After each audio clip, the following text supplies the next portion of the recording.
Okay. Apparently I wasn't live again. This happened once before, I remember, when I was doing a stream. I apologize, guys. I've been talking for the last 10 to 15 minutes. And I didn't see any other comments. And Stephanie just knocked on the door and said I wasn't live. Luckily, she was watching the stream. So, again, technical glitch. I pressed live, and I think it just reverted again. So, welcome back to the stream again. This throws me off because I was on a nice rant. I started talking about this subject.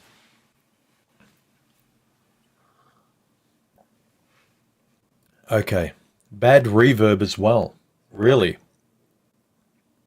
Okay. Let me see. Okay. How's that? Is there any reverb now? Let me know, because I think the camera as well is picking up some noise. All right. This goes to show that I shouldn't mess too much with what already works. All right, I'm good now. Okay. Welcome. Welcome. This is live, see? Evolving out loud. Making mistakes. I was wondering why no one was commenting. I was starting off on this great rant and no one was saying anything. All right. All right, let's start with the... Look, today we're going to talk about this subject. Why I'm burnt out on complainers. Now, this stream is going to be a fun discussion. I'm not going to really... in case you haven't noticed, in the last couple of years, I've become more and more mellow. While I rant in a fun way where I'm not trying to take on the world. I'm just tired of people who pretend and don't want to have a laugh. So if you're here live, you want to leave a comment, please add 3 emojis before your comment here live so I can see them. Just like Introverted Max used 3 fire emojis. Use 3 bright emojis just so I can see something, preferably smiley faces. That's the easy one to see on a black background. And I will get to it. So,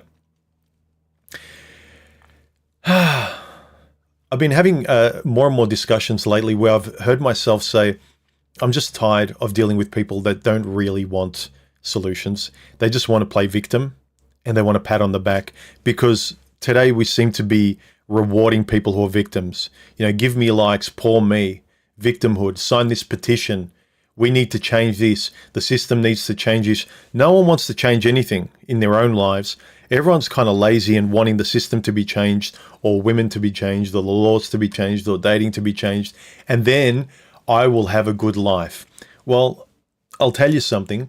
If you are waiting for the system to be a utopia, and then you can come out and be the brave soul you think you are, it's not going to happen. It's just not. So anyway, David said, if someone comes to me with a problem, I'll usually ask them what's the solution. If they don't have one, they're just there to complain. Yeah. Yeah. People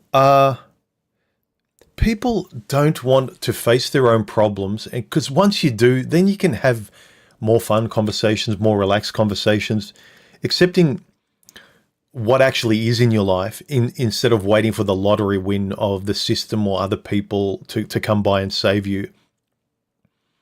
Once you take the position that no one's going to come to save you, and take the position that everything is your fault unless you can see it clearly isn't, and there's nothing you can do about it, is a great thing. And now I'll hear a lot of guys say, well, what about if she does this, or what about if someone does this? Fine, objectively, it's someone else's fault. But I'm talking about when you meet someone and she's crazy, and you stay there, and you go on a second date, and you go to bed with her, and you marry her, it ain't her fault.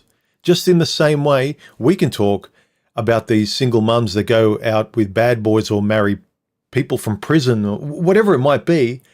And right from the beginning, it's like, well, red flag. And we can rightly say, well, you shouldn't have done that, then that, then that, and you shouldn't have kept going. So if we can objectively point out when a bimbo does it, why the reluctance of yourself?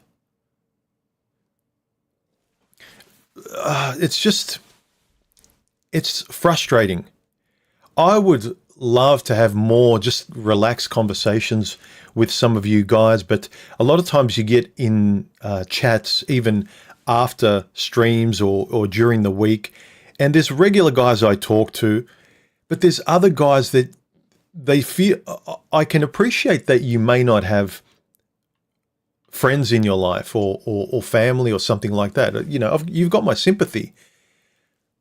But you come into the room and you're like a dog that eats everyone's food. And you wonder why people find it hard to be around you, just even in polite conversation.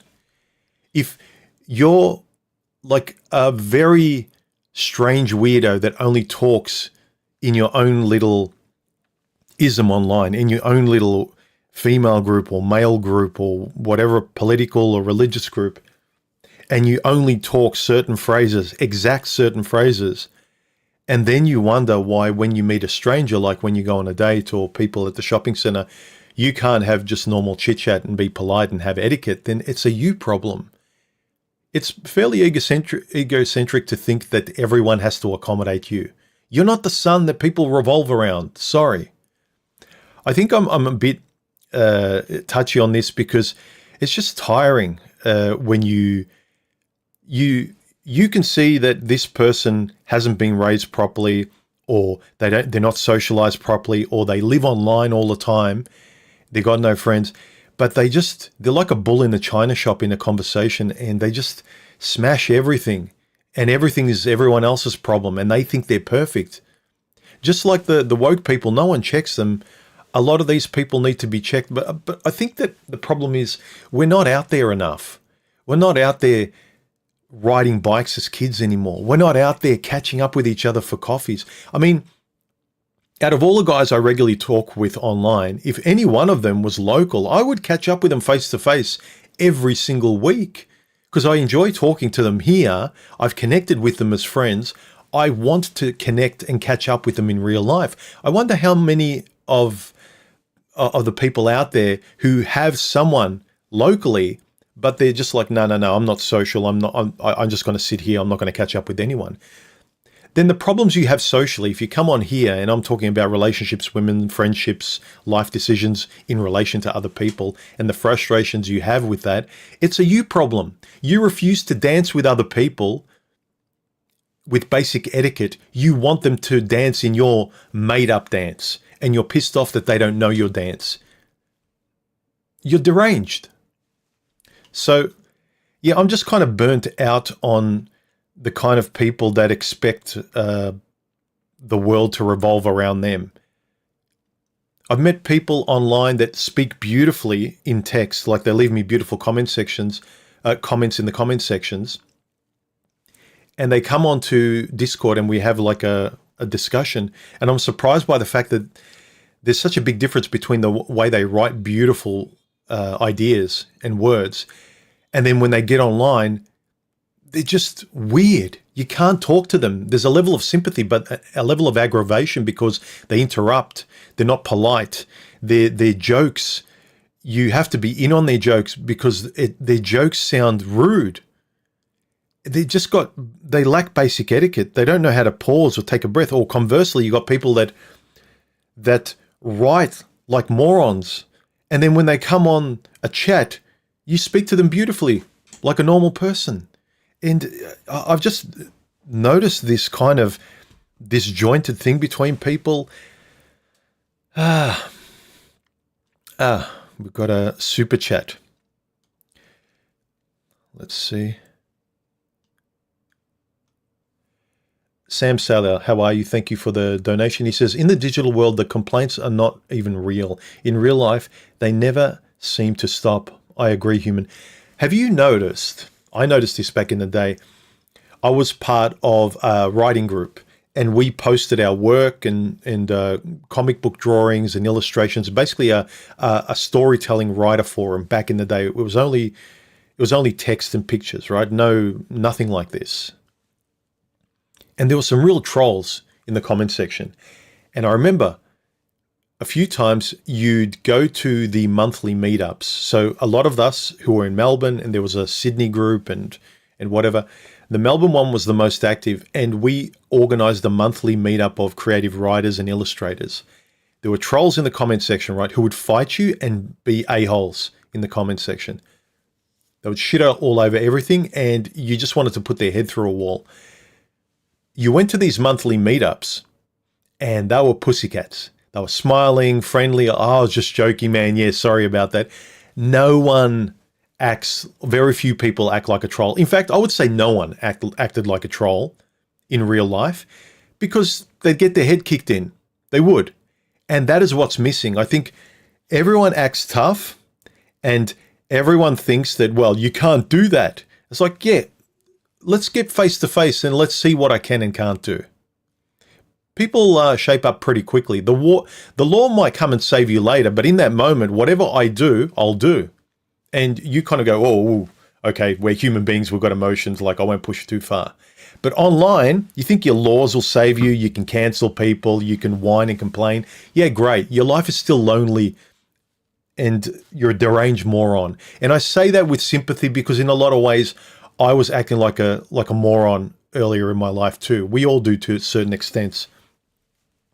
But yeah, I don't have the time nor patience.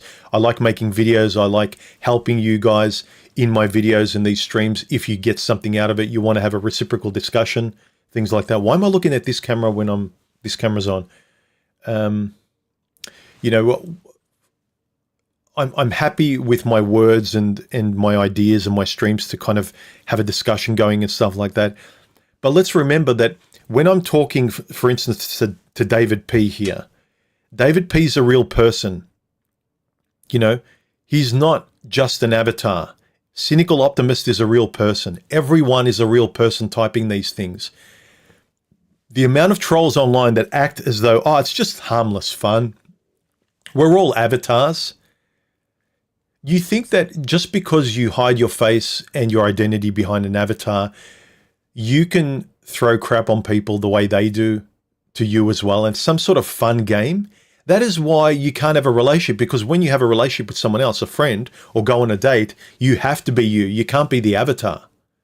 So you're used to being fake brave by being an avatar and talking shit about people and getting off on being a schoolgirl and causing people pain in the comment section and doing spurgy comments and having these meme discussions and thinking you're a superhero online. When you go out in real life face to face, you're going to get your head punched in, or you have to act nice and decent to get along with people. And people have lost that. They just have. And I have no sympathy where you only know how to do life being a troll. That's the way you feel confident, where you just have a baseball bat online and you just swing and you smash everything and you laugh at all the damage you do and you high-five your mates who also have baseball bats smashing everything up.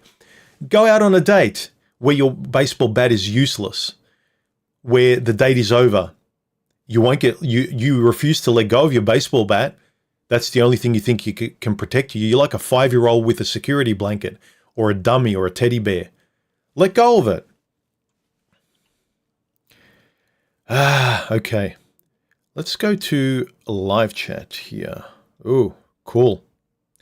All right, questions. We have questions. Oh, yes, this is a good question, actually. This is a nice question. I've got a question here. Introvert Maxing says, random question. Do you use e-ink notebooks like the Supernote? Yes, exactly. I do.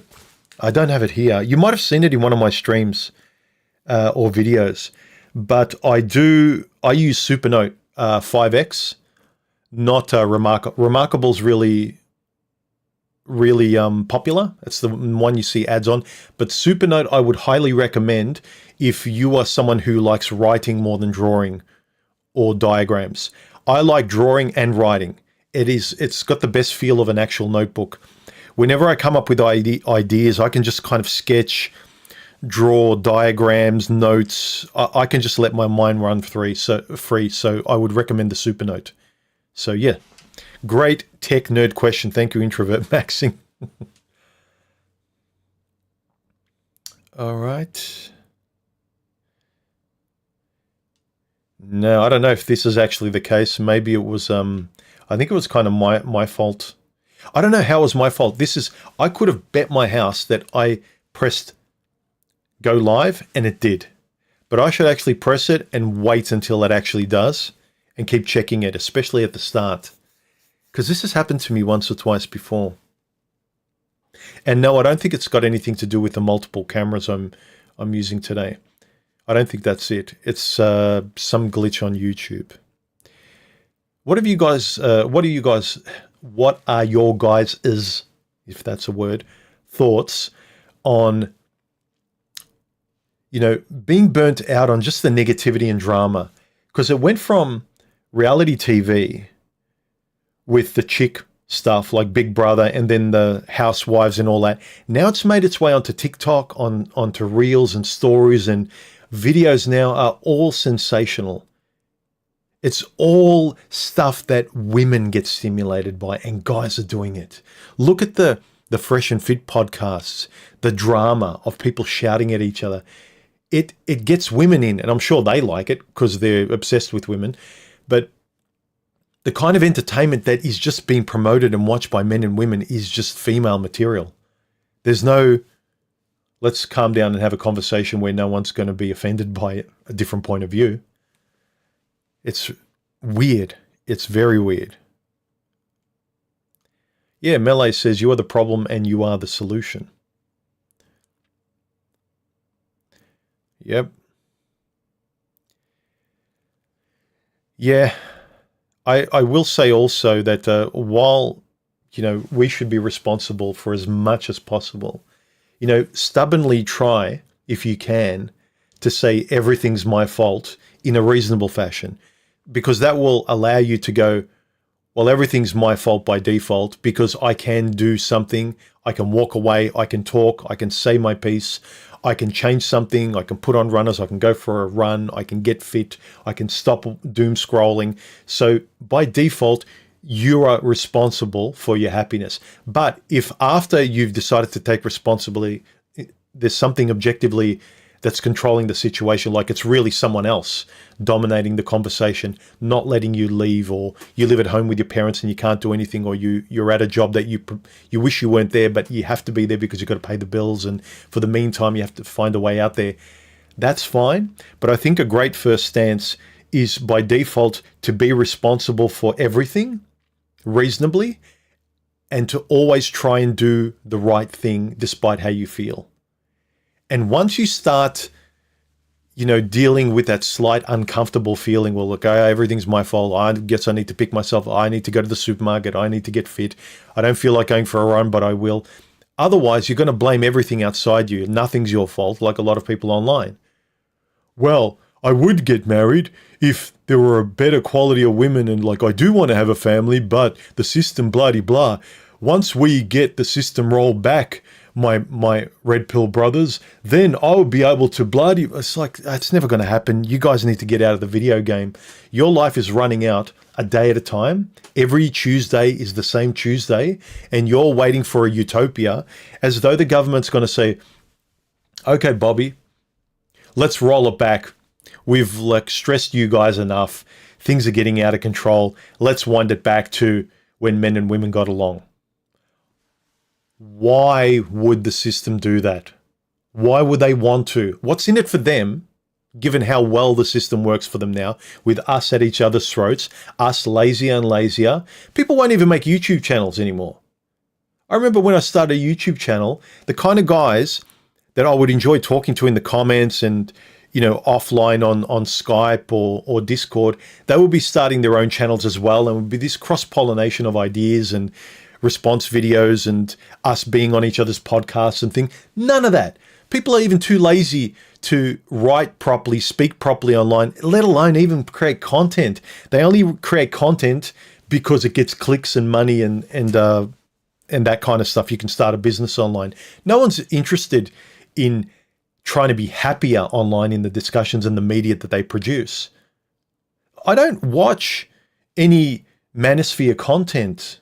I haven't for years. Surprise, surprise. Which is why I'm it's baffling when I get these guys from my past that I haven't really produced the content or talked with them for years, talking as though I just betrayed them with something. It's like, dude, we haven't spoken. I haven't watched your videos for years. If you want to talk to me personally, that's a different thing. And that's coming back to that point previously. Talk face to face or microphone to microphone. People change their tune. People are weird when they're anonymous and they're just in their heads. They're projecting their worst character traits, their fears. They're so scared that they overcompensate with some superhero in the comments to fight back because they're so scared. It's kind of like a reverse of how they're speaking. Like I see these spurgs arguing online and I think, dude, you really have some issues to work out on your own. You are fighting the world, but you should be fighting yourself. Fight yourself, and then you'll find less of a need to fight the rest of the world. Anyhow, let me see if there's any other comments. Did I read Sam's comment? I think I did. I did read your comment, didn't I? What, Sam? Anyway, there it is.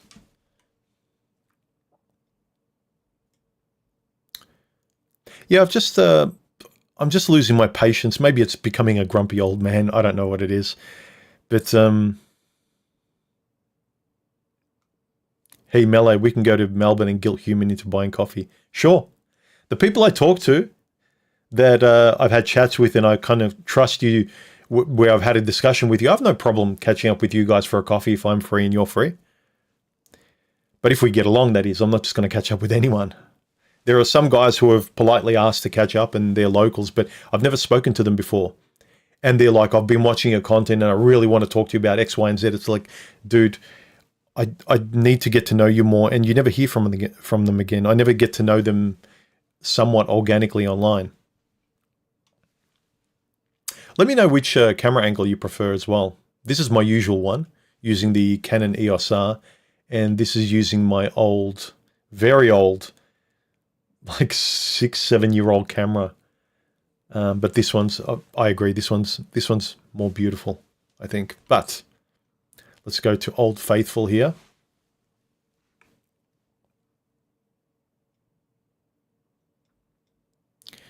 All right. Jordan says, certain co-workers call and I know it's going to be 45 minutes of gossip and complaints. Recommendations of how to exit such a conversation, tired of the same old negative talk. Yeah, I know, man. Hang on, let me see if I can...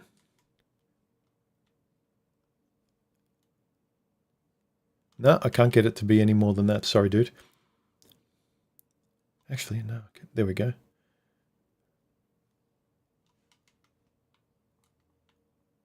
There we go. I would recommend...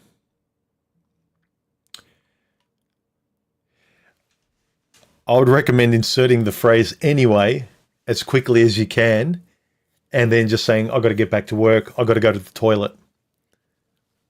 So try and insert anyway instead of changing the subject to something else. Anyway, I have to go to the toilet, man. Sorry, I'm busting. And everyone will understand that. Because most people get offended when you embarrass them because it's got to do with their personality. I should do that more online, actually. Anyway, sorry, guys. I've got to go. I've got to go to the bathroom and take a dump. Because your conversation is driving me nuts.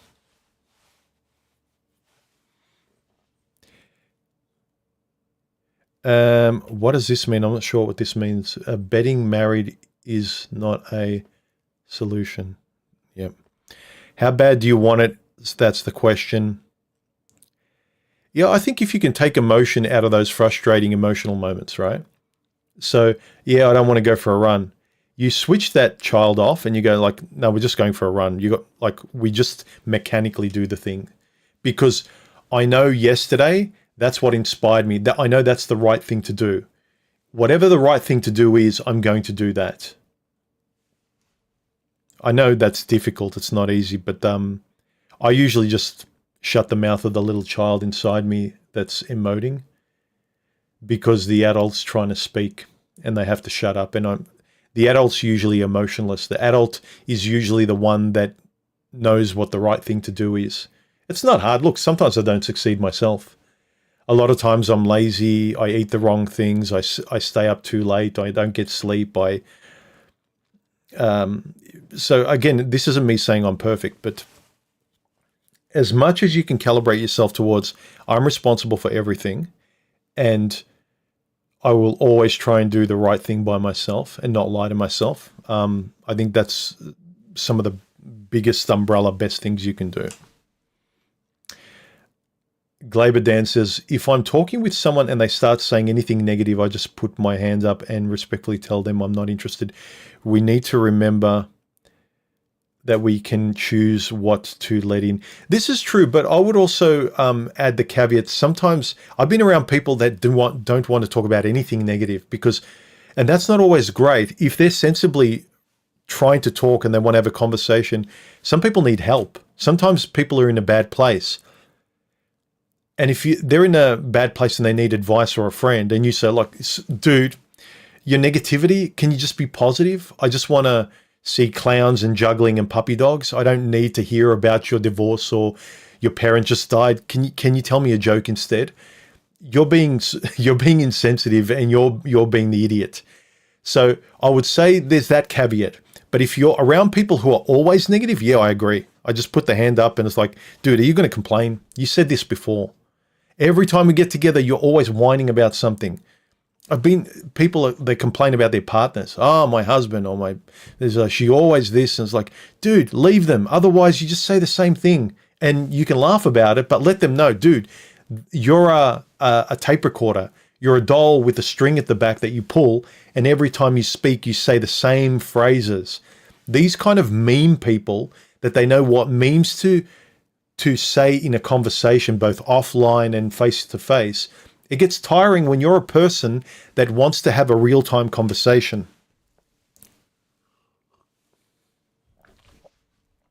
I did read your comment out. Okay, great. Kung Fu Joe says, wanting something for nothing is a cognitive dissonance not working. They need to be believed. Yeah. I've noticed this with some people I talk to. The people I tend to talk with the most online, they might have different personalities to me, but also, even if some people I talk to, they might be calmer, they might have more of a temper than me, they generally got the people that can actually stop and say, oh, you've got a point, or you're right, and me as well. I talk with them, no matter what kind of personality, and you notice that both of you have the ability to say, oh, you know what? You're right. That's a good point. I've never thought of that before. They're listening. And the fact that they say, I've never thought of that before. They're taking on something on board. They're listening. Those are good people to be around. Regardless, you don't need to find someone exactly like you, but a person that listens and doesn't think they're right all the time and doesn't defend what they believe to be right all the time, like an extremist, like they have conversations where they just want to talk at you and arm wrestle you in a debate. They don't want to have conversations. They want to have debates and they want to be right. These people are exhausting, and these people usually don't have a broad exploratory vocabulary or mindset where they can learn things and we can go down different pathways. And listen to the conversations that I've had with the people on my chat channel, a link below at the bottom of my main channel. And some places we get in conversations we never would have if you're not dealing with people that know how to just let the conversation roll into different areas and ask questions and listen to the next person and say, oh, I never thought of that before. Then you go through that door that you never would have gone through if you hadn't had an active listening kind of conversation with another person. Those are great. Then you learn new things. You learn stuff about yourself. And because I think that a lot of people who think they're right all the time and they've got this capital B belief in, they think they're perfect and know the world and they know all the answers. But mind you, you look at their lives and they don't do jack. They sit in their room and they argue online all day. That's all they do. You know, they copy paste pages and pages of essays that they've written or research that and they paste it to you and saying, human, you're wrong. You're wrong. You're an idiot for getting married because look at this volume of information that I've copied and pasted from research data. Here you go. And they paste it to me. You know what my response is? Yeah, I don't care. Not reading it. What are you going to do now? You just wasted a whole day with research. What did you win? Trying to change me? It's dumb. It's just stupid. You want to have a conversation with me, that's a different thing. Then we might be able to get somewhere. We might be able to meet in the middle and have a reasonable conversation. But I am tired of trying to have reasonable discussions, active listening. Look, I know I've got a particular personality. Sometimes my own personality might get in the way and rub people up the wrong way, and maybe I'm just not your flavor. But as much as possible, I'll admit when I'm taking most of the oxygen out of the room and talking all the time. That's something I've got to get better at. But I'm tired of trying to have reasonable discussions with unreasonable people who just like the sound of their own voice and like the sound of memes coming out of their mouth, and they're not talking in real time. They just want to hammer me with memes. And I would say a lot of those people have a hard time on dates, with friendships, with family, saying no, standing up for themselves, things like that. And it's always the fault of the system. It's not. It's usually the person.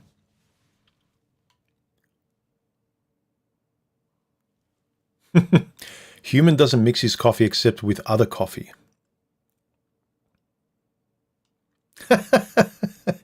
Introvert Maxing says, I'll never catch up in real life from anyone online. 95% of them are all weirdos. I agree, man. There are only I would count on one hand the people from my comment section that I've talked to online that I would meet in real life. There's just very few people that match you. And the amount of people you see in the comment section, Introvert Maxing, proves that.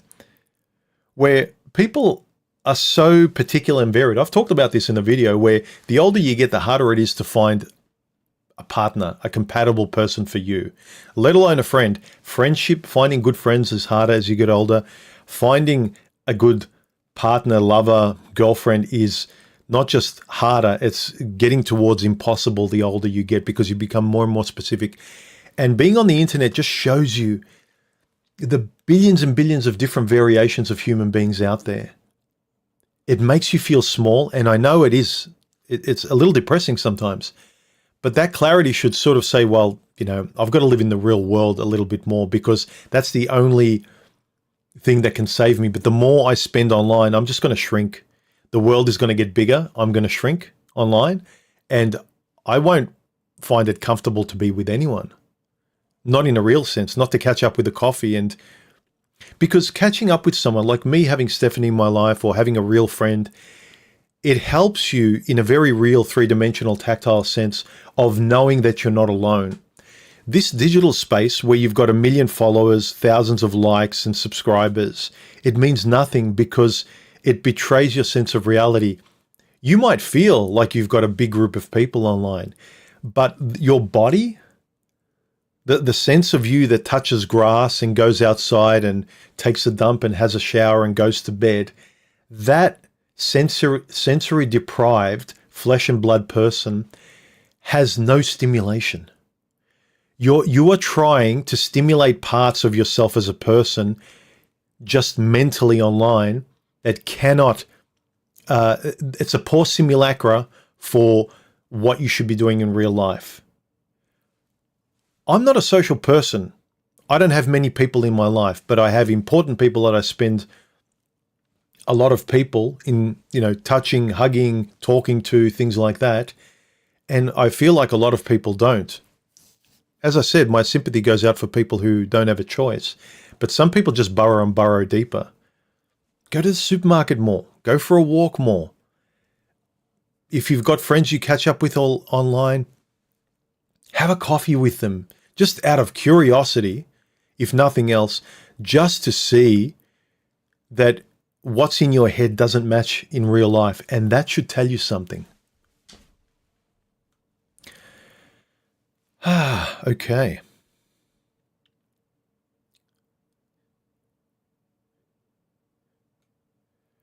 Lone Samurai. Yes and no. Am I missing something? I thought it's been established that if one wants a traditional marriage, you go do it in a traditional country. I don't think, see, these hard and fast rules, I feel like, even though they're more sensible, like if you're going to do something that many people do, you do it where it's most successful for most people, yes. But also the way you go about it matters more than most people give it credit for. And by that, I mean your attitude. There's no point saying I'm going to go to a third world country where religion and marriage is sacrosanct and I'm going to have the best chance of having a good marriage. Mind you, now you have to stay in that country. Do you like the country? Can you adopt its norms, its language, its traditions, just to have Chicky-Poo as a subservient wife, and that the system of marriage and the culture kind of keeps your dream intact, right?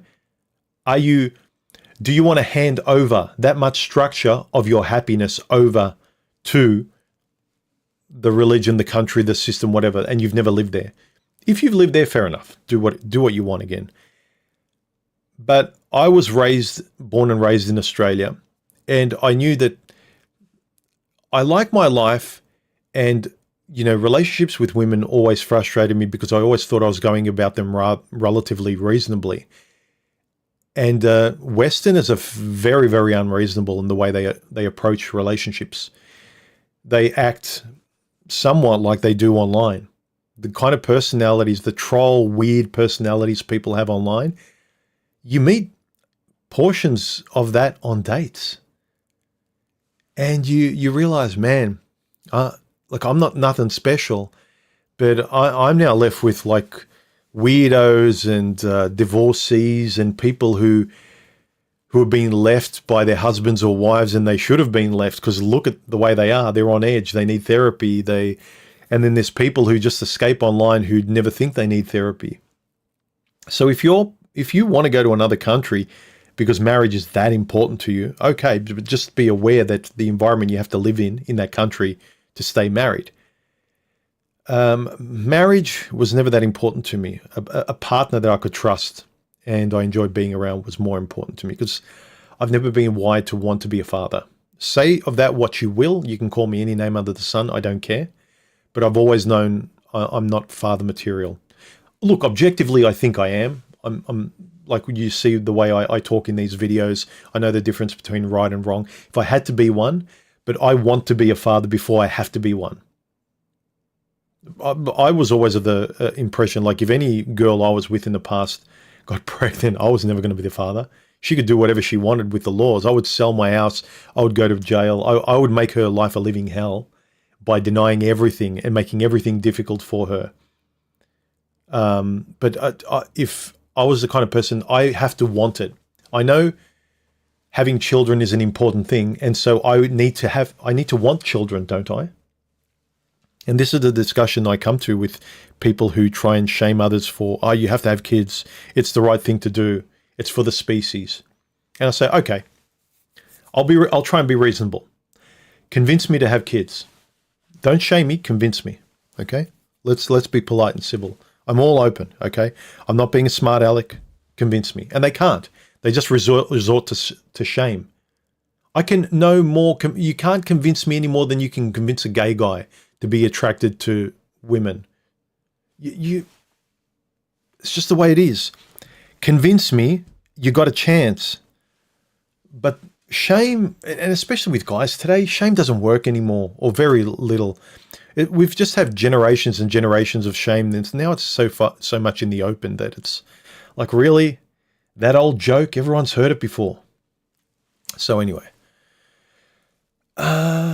All right. What else do people have to say about being burnt out on complainers online? And in your life, do you have family members or friends that every time you catch up with them, it's like, Uncle Joe. It's like, here he is again. He's going to start talking about the same old bullshit and complaining. And did you hear what Trump said, man? It's like, oh, dude, Joe, can you talk to someone else, man? Can you do me a favor? Anything aside from politics.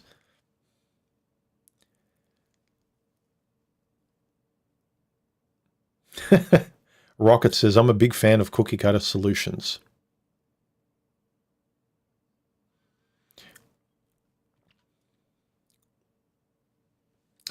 Big Ol says, I completely understand human. I stopped spending time with my grandma because she cannot conceive of optimism. If I dare look at a photo frame, she'll tell me the miserable story behind it. Yeah. And especially if you try and say, look, grandma or buddy or Joe or Chicky Poo, whatever, have a bit of a laugh and say, you talk about this all the time. Can we talk about something else that's depressing? Like, I'm trying to help. Or you let them know.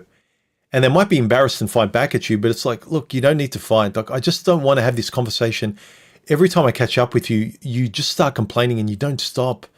And it makes me feel like I don't want to talk to you. It's more and more, I don't want to be around you as much, or it's hard to want to have conversations and come here and enjoy chats with you when all you do is interrupt or shame or complain and complain and complain. You know, and I would say that online as well. If you're in chat forums and groups and you blab and no one engages, or you blab and no one else talks, or you just like the sound of your own voice, and if you get offended or embarrassed when people point it out, it's like you probably need to be embarrassed because you need to check your own behavior.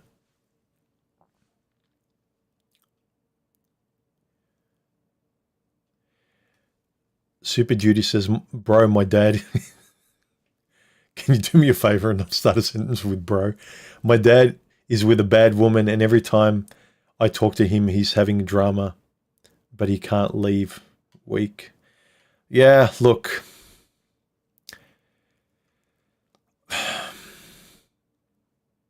Sometimes I feel like when guys are very quick to say weak, loser, beta, whatever, it's like either you've been in the same situation and you're shaming yourself, or you would find it cringy to be that person yourself.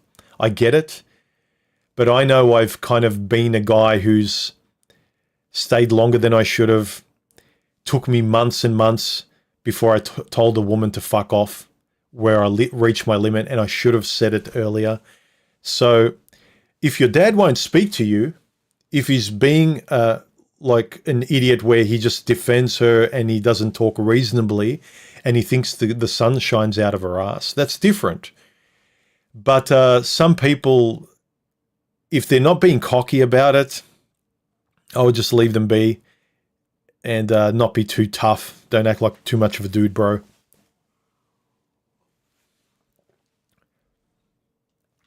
Ooh, background noise. Really? Can people hear background noise? I'll stay quiet for a moment. I can't hear a thing. And my mic readout doesn't hear a thing either.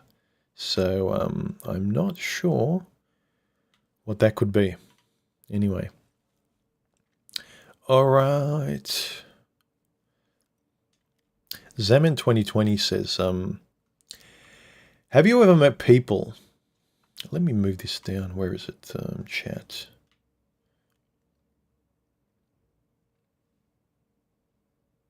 Have you ever met people that seem to love you complaining and kind of egg you on? I had a friend that kept trying to tease out my feelings and said you have to talk about your situation. Yeah, the whole therapy mindset today. Everyone loves everyone, you know, cry, let it out, emote, be a girl, let it out. Yeah, I've seen that a little bit. I don't know what to make of it. Don't know what to make of it. But anyway.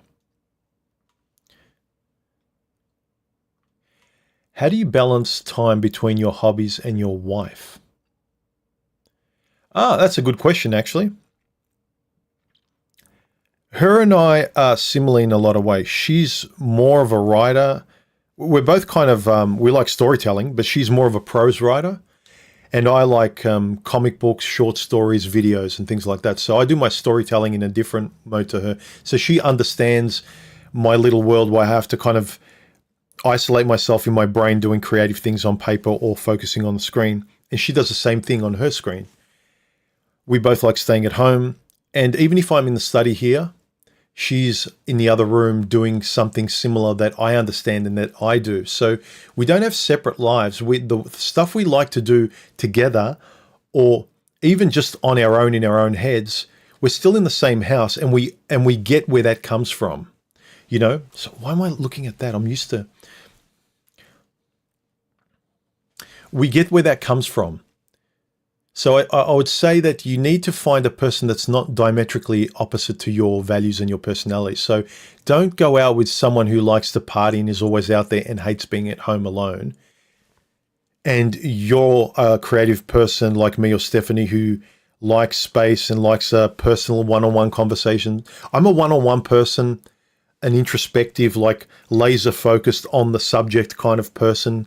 I get lost working on a project and I forget to drink all day and I get a headache or something like that,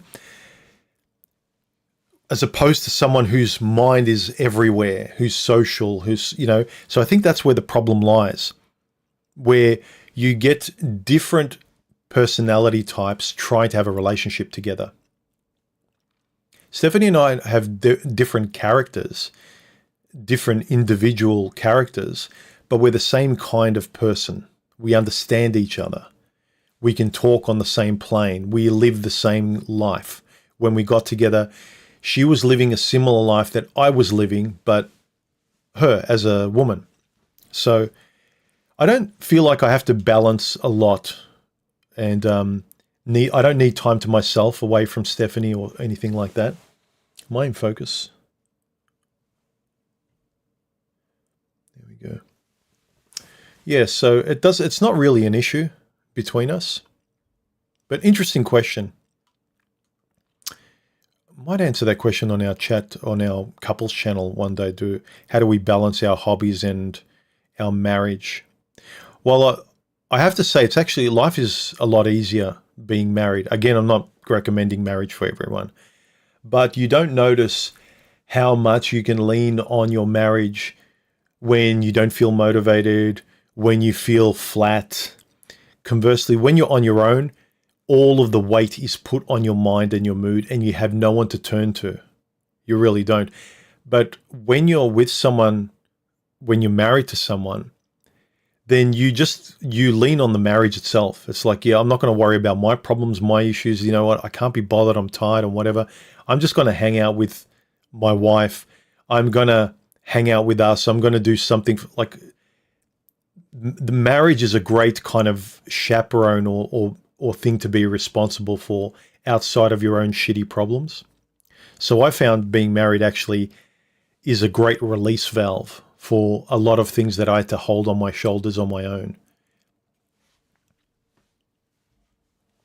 And that's a nice thing. Like when I'm kind of flat, like yesterday was an example. I wasted the whole Saturday because I had a migraine. And the whole day I was just feeling sorry for myself and I didn't do anything. And Stephanie kind of took the reins, and she was the one that was upbeat, and just spent time hanging out with her, watching movies, went to the supermarket, and I was just basically a walking zombie. But when you're on your own, I think you just feel worse about yourself when you have those kind of days. And when I look back on yesterday, it was fine. I just feel like, yeah, I wasted the day. But if I was on my own, I would feel even worse, much worse, about wasting the day and what I went through. Because you're so aware of it when you're on your own in your own head, but you can distract yourself with marriage or somebody else. And I don't say that in a glib kind of offhand way, like marriage is a convenient distraction or something. But in those moments, it's a great help. It's a great help to get you out of a funk. Prince Revolver, he says, the online personality of most people is the character they wish they could be in real life. Oh, actually, yeah, I get where you come from, man. So I'm thinking about some of the trolls, but I think their trollish behavior is misplaced confidence.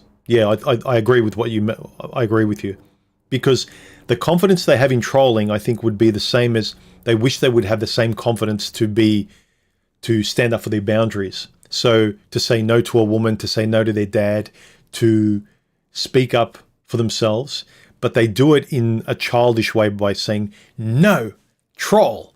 And they just vomit this bullshit online, this unsocialized garbage, as a way of compensating for the more adult version of standing up for themselves. So I do agree with that, if that's what you mean. But yeah, that I think there's a lot of projection, Prince Revolver, with the way people behave. A lot of the alpha dude bro tough guy act, like I'm going to be successful. It's a lot of projection and belies a lot of emptiness in the person. If you have to wrap yourself up in this cartoonish representation of yourself, I would say, if you're honest, like, why do you have to do that? You can't just be a decent Joe talking with friends or talking to women or making money or starting your business without beating your chest about it and having to wrap yourself up in the moniker of high value man and vlogging about it and being a life coach and all of that sort of stuff. Leaning on your Ferrari with your aviator glasses, your big beard and your shaved head. You know, it's like there's so many cookie cutter stereotypes that people project to everyone else to be validated online especially. And then they think, see, I've achieved something. I'm the best version of me. No, you're the best cartoon character you dress yourself up as that is lovable, that everyone's used to. Women love that. Women love the growth, the beard, the shaved head, from Andrew Tate's to all these life coaches online, the older guys, they all look the same. What if you want to shave your beard? What if you don't want to wear aviator glasses? What if you're not into supercars? Oh, but you have to be as a high value man, don't you? But I agree, Prince Revolver, most people's personalities online are some sort of projection or opposite reflection of who they want to be, or the misplaced confidence they're projecting in the comment section. Neanderthal says, most people only take advice from the popular person, not the competent person. No wonder so many people complain instead of getting the problem solved. Yeah. They'll look online as like, well, this person has 12 million followers. I will take my advice from them. I will follow them. They might be charismatic, I'll give you that. Pretty much anyone with 12 million followers on YouTube, I'll click on it and I'll know why they're popular. Yeah, okay, I get why they're popular. They're entertaining. They've got charisma. They know how to talk, whatever. They might not be my kind of person, but the fact that you will just blindly go, yeah, and I'm going to follow them. They're a life coach with 12 million subscribers. You won't care what they're like. You'll just follow them. You'll blueprint your life according to them. Really? I understand why Tony Robbins is popular, but I don't care when he's talking financially to the Fortune 500 kind of person. But I listen to him when he's talking or he's doing a video or a seminar about everyday life stuff. You have to really pay attention to the person you're talking to. Recognize if the mentor is someone who has lived in your shoes or can relate to your life. But so many people, they just, well, that's popular, I'm going to follow that. They're popular, they say they're a life coach, they'll fix me. Or they'll go to therapy and they'll just go to the first therapist they meet that's popular or is recommended to them. That's why I say, learn to think and speak and express yourself. Then you will know better which person's going to be your friend, who might be your lover or girlfriend, who might be a good therapist for you if you need one, who might be a good coach, because you recognize the compatibility of the words they're saying in the life and experience that they have. And this person is a better version of me that can teach me. You know, that's a good mentor. Not anyone. That's like marrying anyone. That's like going out with anyone. You need to know who you are to recognize a compatible reflection of what you can be taught by. You can't just be taught by anything. You can't, especially in the social self-help stuff. Even me, if my words experience the way I am, if I wouldn't seem like a friend you could talk to in real life, if I don't seem like the kind of guy that you get my words and how I'm thinking about things, then why would you listen to me? Seriously. I hope that guys, if they get anything from my channel, it's learning how to speak and think for yourself and make better decisions, just to think better. I don't want to tell you what to do, but if anything I say resonates, great. Let's, I put up this question about I'm burnt out on drama and a case for enthusiasm. Yeah, I want to talk to people who talk about solutions, what they've learned. Yeah, horror stories are fun, but quickly, this is what I've learned. And you know how refreshing it is when I hear someone start a typical conversation about, women and relationships. It's like, okay, heard this a million times. And then the next thing is like, and you know what I've learned, human? It's like, whoa, okay, now my ears prick up. Someone who has their own thoughts. Rather than this bad thing happened and the system and hypergamy and the divorce laws and statistics is like, okay, what did you learn? What did you chew on? I asked this question. I said, I posted, there comes a point at which you've heard the same complaints over and over again. You've been involved in the same discussions. I've reached the same points myself many times. One thinks to themselves, how many times am I going to repeat the exact same phrases? Not the same ideas, because sometimes we have to work through them. The exact same phrases. How many times are you going to be honest and aware enough to know I am just repeating lines that I've rehearsed? And people laugh and we high-five each other online, but I'm repeating word for word the same lines every time we talk about these things.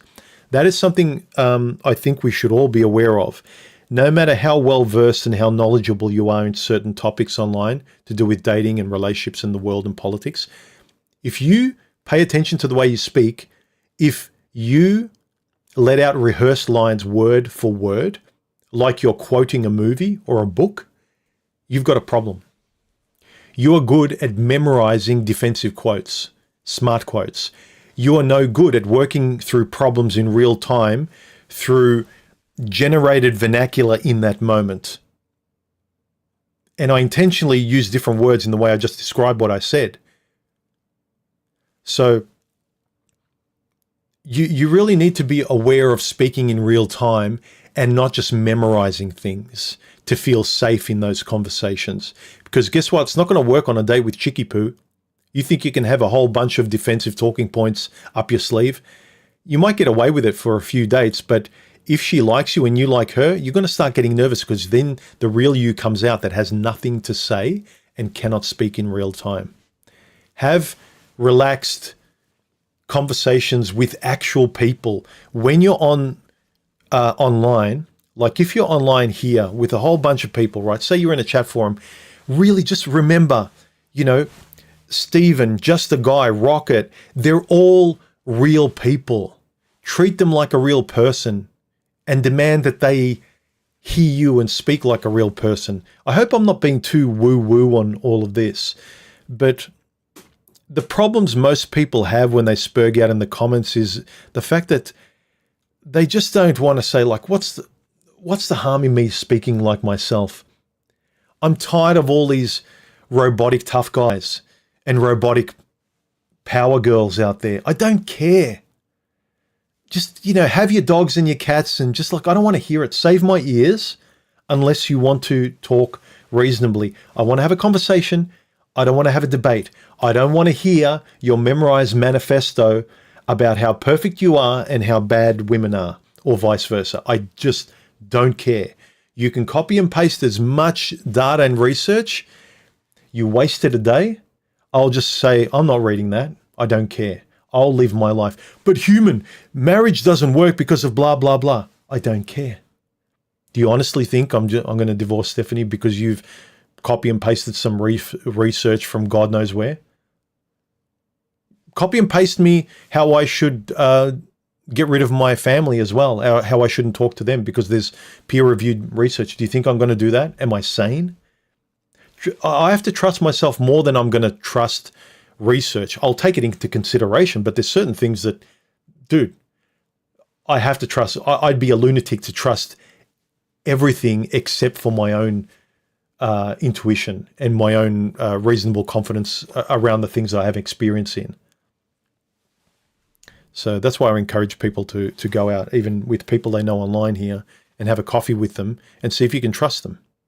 Then you'll get a better sense of seeing if you can trust a girl if you go on a date as well. Prince Revolver said, I met a group of guys through Twitter. We ended up becoming good buds, and through Discord and eventually met up. We have calls every Wednesday and Sunday shooting the shit for 5 years. That is awesome. That's awesome. See, I would encourage guys to do the same. Set up a weekly catch up where you talk about stuff. Don't just catch up with video content creators and catch up in the form of like some lonely text that you post. Glaber Dan says, I'm from the West and lived in several poorer countries in Asia. Westerners suffer from chronic ease of existence, thus the extensive negativity.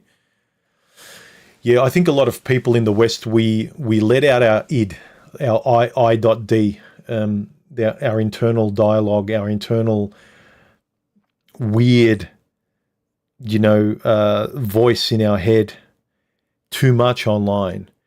We're passive aggressive. We let out projections of ourselves, unresolved issues online, trying to be tough. We are 5-year-olds many of us are 5-year-olds online trying to grow up, but we can't if we don't acknowledge how we're acting. Am I proud of spurging out online? Am I proud of putting somebody down? And you can say, yeah, F them, they're an a-hole. It's like, okay, but how were you acting? Did you put them in their place like an adult? Or did you spurg out with them the way you perceive them spurging out with you? Self-control's, like I speak for myself too, where I used to get annoyed much more by the comments online. I especially remember when I announced I got married, and the amount of negative comments kind of really bugged me. But after it dissipated, like, honestly, like, I just don't care. Like, the negative commenters, you don't know me. Like, why am I taking it personally? Like, I don't care because you don't know me. Whatever opinion you might have of me, if you don't talk to me, if you don't know me, if we don't have chats, if it doesn't become somewhat personal, you don't know what you're talking about. You just don't. You're a moron. You don't know. You don't. I can't, I can rant and go past some single mum at a shopping centre where her kid's screaming and I can say what I say. But really, I don't know her. I don't know her life. I can in the moment have my opinion and I'll have fun ranting in that split second, but I can't sort of put a stamp and tell you exactly what she's like. The fact that a lot of people can go online without embarrassment saying, I know this is going to happen and I know your life and you're a this, that, and it's like, ugh, dude, that's how you live your life? I wonder why when you go on a date, you don't get second or third dates.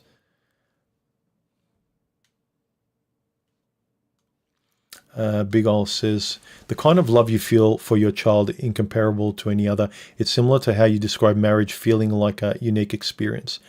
Yeah, I am not going to convince anyone to get married, nor would I. I wouldn't be able to convince my old self to get married, nor would I think it would be right, because until I met Stephanie, I didn't decide in the moment what I wanted to do. Where I was, I had no interest in marriage, didn't want to get married, because I didn't want kids either anyway.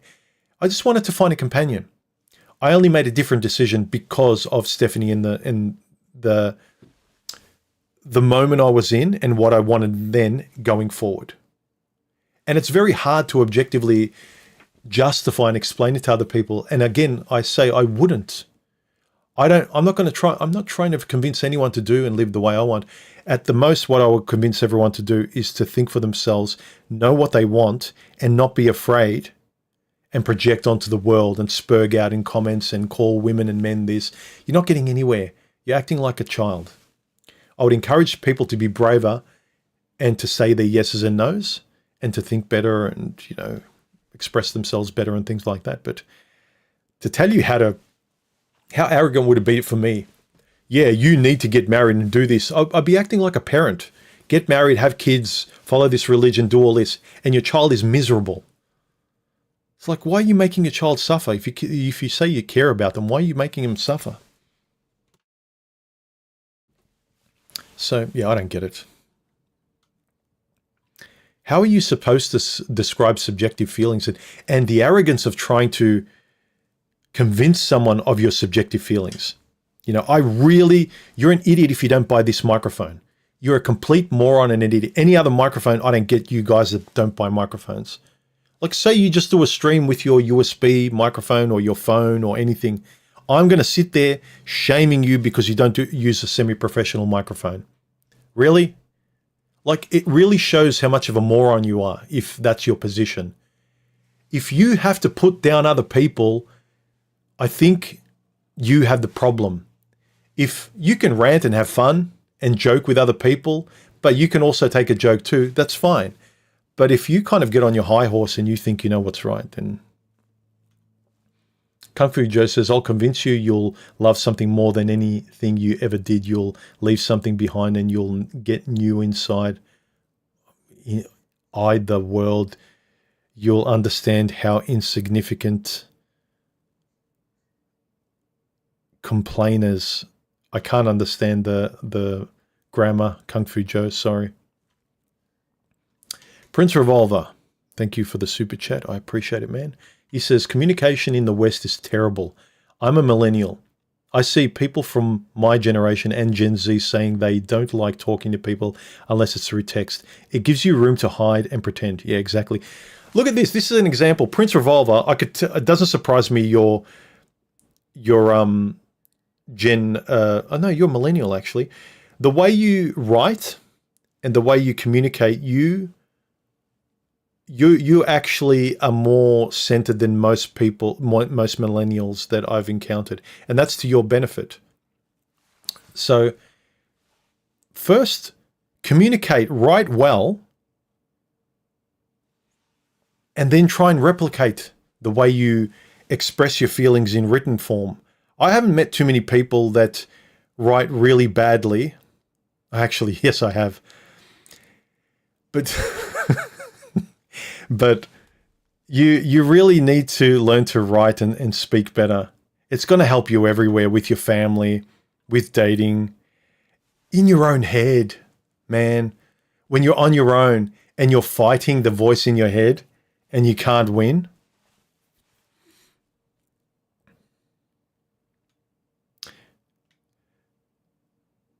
Mel, I used to live in Melbourne. Did you?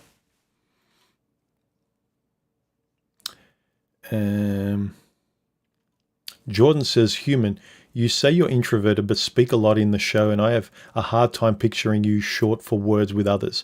Is speaking a lot and seem to enjoy it a learned skill you developed? I actually learnt to... I've always had a rich inner world that I express through writing, and I read a lot, but I was never good or confident at speaking. It was something that I had to work on. I'm still not great at idle chit chat at parties and barbecues where people just talk about the weather and their kids, and they've got lives that I can't add something to. I can only observe and say yes or agree or try and imagine a response to become involved, but I don't live their lives. So when it comes to family gatherings and the general chit chat to do with families and jobs and things, I don't have much to offer. And they talk largely materially. Material conversations, there's not much I can say without being aware that I'm repeating myself. Oh, I love asparagus. I love spinach. I love this. I love that. Oh, that's so tasty. It's like, how many times I'm just going to say I love the taste of this, that, and the third, But some people just live on that plane. And that's the way they are. But I learned to express myself better because I didn't like that I was shy and stuck for words in front of women.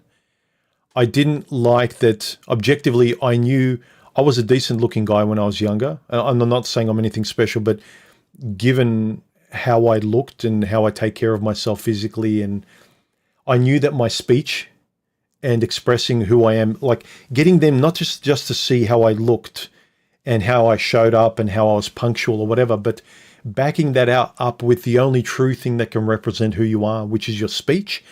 I hated how much I was failing because I could speak to my friends with normal language pretty easily, and I hated that I became another person that couldn't speak in front of women or in front of my family, couldn't say no to mum or dad, or couldn't stand up to the people that the scared person inside me just couldn't stand up for, just couldn't be me. And I had every right to be. They weren't stopping me. I was stopping myself. That's the reason why I started doing streams way back in the day, because I wanted to get better at this. I wanted to get better at speaking in real time and standing up for what I believe. And then doing this helped me stand up in real life and be more confident. So I'm not a extreme introvert, but I am largely an introvert. And I don't have a problem socializing, but I'm not the person that talks the most. I'm the one that sits in the corner at a party, and I might talk to one person or one or two people in a little bubble where we talk about a certain relatable topic. But I'm not the person that leads idle chit chat in a group of people at a barbecue or a family dinner. So this is learnt behavior. This is not fake, but it's learnt behavior in such a way that I learned to be more confident expressing who I am in front of strangers. It doesn't come natural to me. Yeah. All right.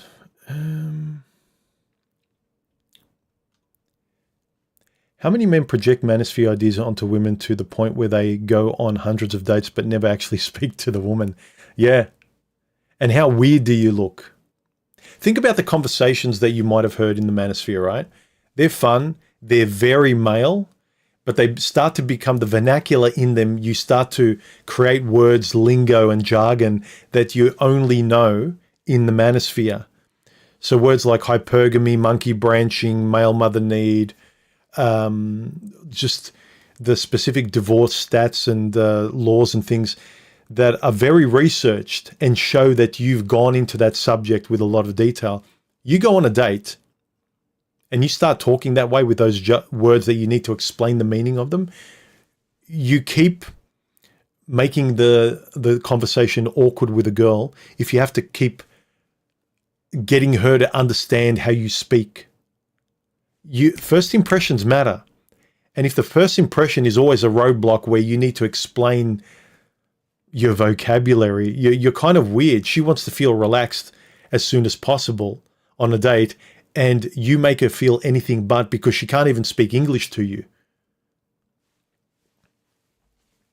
Dates are supposed to be fun, not a lecture. You wouldn't like it in reverse if you went on imagine a guy who's not part of the manosphere, who's just a decent guy who just goes on a date and he gets a girl power chick talking about patriarchy and the wage gap and the male gaze and manspreading and blah-de-blah-de-blah. It's like, oh, okay, I've heard of that. What does that mean? And she's lecturing you like a 5-year-old. Like, you got to be a good boy in front of her, and she's mummy lecturing you. That's not a fun date. All right, any further comments about this topic, about being burnt out on people who complain all the time? Focus.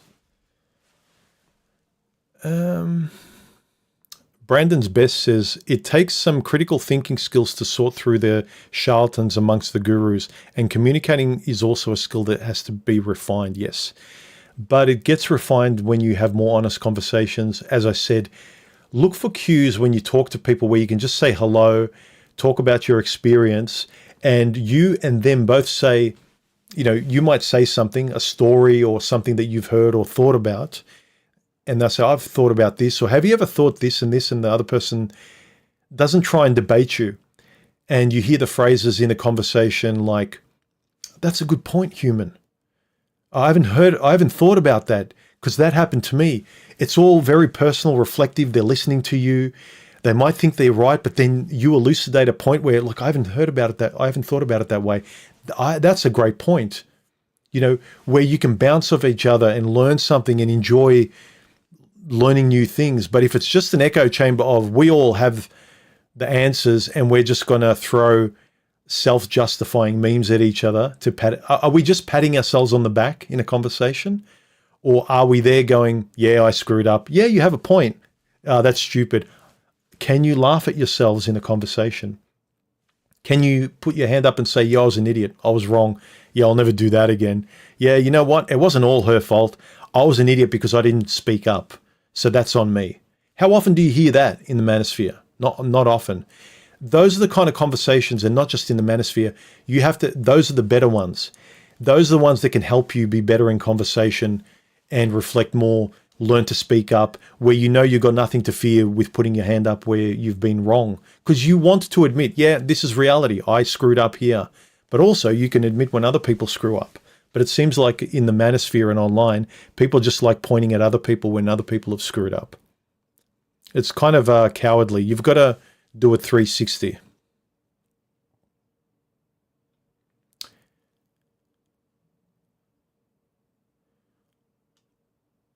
Oh, really? Did you get an ad? Oh, okay. I should turn that off.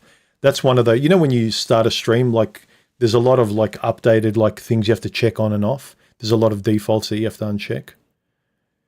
So I'll try and minimize the ads or turn them off. Hopefully the ads don't interrupt too much of the stream. Also, this thing, I've mentioned this before about people online thinking that it's different if I won't talk to you unless you pay me. But my videos are free. I'll answer your questions as long as you put 3 smiley faces that I can see them. Super chat me with donations. I'm grateful. You don't have to donate, but if you do, I will definitely read out your comments, but you don't have to. All my content's free. But this problem a lot of guys have that they think I'm shilling, and I'm not saying Ginger Hamster thinks I am, but these guys are like, oh, he's shilling. And a lot of guys that say I've taken money from guys falsely, they do streams where they have donations themselves. They say thank you when people donate, just like I do. I'm not forcing anyone. But I think also it's the problem of if someone donates, learn to say thank you, because a lot of guys go on dates, being the gentleman, they like the girl, they do everything for her. She's frankly a cow that's entitled and takes everything. She doesn't provide anything. And at the end of the day, you go, I gave everything, she gave nothing. Learn to say thank you, but also expect the same thing in reverse. There's nothing wrong at a bar, your friend buys you a beer. Thank you. It doesn't mean I have to buy beers for my mates all the time. They never buy me anything, and then I've got a right to complain later. The reciprocal nature of relationships, both friendships and girlfriends and boyfriends, I think a lot of these guys that do everything for their girl, well-meaning, they want to treat her well, but they go out with a lot of women who don't want to do anything in reverse. They don't want to treat him well. So there's nothing wrong with guys donating and you learning to say thank you, or your friend buying you a beer and you saying thank you, as long as you do the same thing in reverse. But a lot of the guys will do everything for a woman, donate for a woman in real life, give her everything. Figuratively, they're on a stream with a woman, but it's dating. They'll donate with her all the time, give her $200 via a date, and they get nothing at the end of it. They haven't even got a relationship. They don't even know if they can talk with her, or that she's given them any value from the date to pay her. But yeah, I get one life, you get one. I am going to live it. I don't care what most people have to say. Exactly. At the end of the day, I don't care. As long as you're polite to me, I'm not going to shame anyone. Ginger Hamster, is this James Von Maxwell, I think? People change their avatars. I've had if it's James Von Maxwell, I've chatted with you. I've had a good time, right? I've never say anything bad about you unless I kind of see that you've said something bad about me. Then I'll treat you the same way. I won't have anything to do with you. But I won't. There's certain other people I've had podcasts with in the past, and I've had nice discussions with them. I haven't said anything bad to them, and I'll always defend them because I've had a personal interaction. But there's been one or two of them after hearing that I got married, they've attacked me.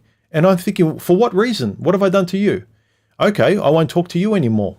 To me, you don't seem like an honorable man because I haven't done anything to you personally. I've attacked some sort of church ideal of yours. Fine, you believe in this ideal of the manosphere as though I've betrayed something, but I haven't. I'll never talk badly about anyone who's treated me well and hasn't said or thrown me under the bus. Most people I've had discussions with, I can't think of anyone except one or two lately that have thrown me under the bus because I've gotten married. But I've used the example. People throw shade at TFM. I never will. I like the guy because I've had good conversations with him. He's been respectful to me. I've been respectful to him, and I'll never have a bad word to say about him. You can say what you want about his lifestyle. I never will, because he's earned my respect by the way he's conducted himself to me one-on-one. Now, if you show me that he's really thrown me under the bus, it's like, that's a shame. I'll never speak to him again. But I treat people personally, and this, I think, is the fault of a lot of people online, the manosphere especially.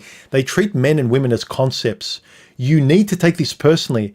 It matters how I speak and how the woman across from me speaks and treats me. I don't care that she's Jane that happens to be a woman. I can know a few things about her nature because I know about female nature, but I know almost nothing about Jane who happens to be a woman. The same with guys online.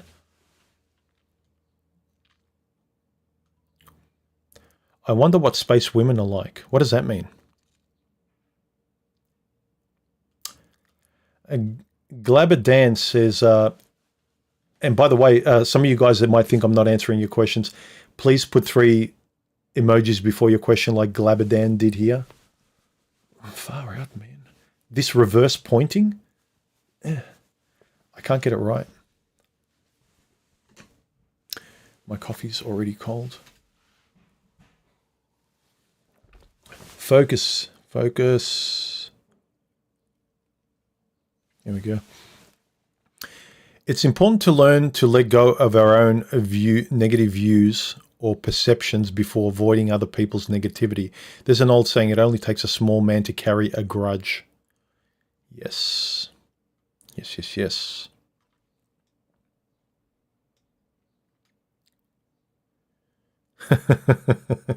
Human is secretly a Nigerian prince stealing money via red pill content. Ginger is saying, I was just saying YouTube is inserting commercials in your stream because it's a great stream and I hope you get a couple of bucks from it, not calling you a shill brother. Ah, cool. Thanks, man. Yeah, look, I don't, as long as it's not interrupting, as long as it's not throwing commercials every 5 minutes and making it impossible to enjoy the stream, I don't mind. Because at the end of the day, it's YouTube's platform and they're going to insert ads. I think now as well, even if you don't monetize your channel, they've got the right to place ads at the very least before and after your videos. So it's their platform. They can do what they want. You might as well, if they're going to do it anyway, you might as well get paid for it by advertisers if I got no say in it. Yeah. David P. Simple manners have been forgotten or ignored. Yep. Ah, it is, James. Cool. I thought I recognized the name. Yeah, it's what this is true. 200 in another country get you 2 or 3 women. It's right. It's why a lot of people from Australia move in their later years to settle down in Indonesia and Thailand and places like that because, you know, $100 over there is like, I don't know, $500 or something. And it's a simple life, fresh food, great weather.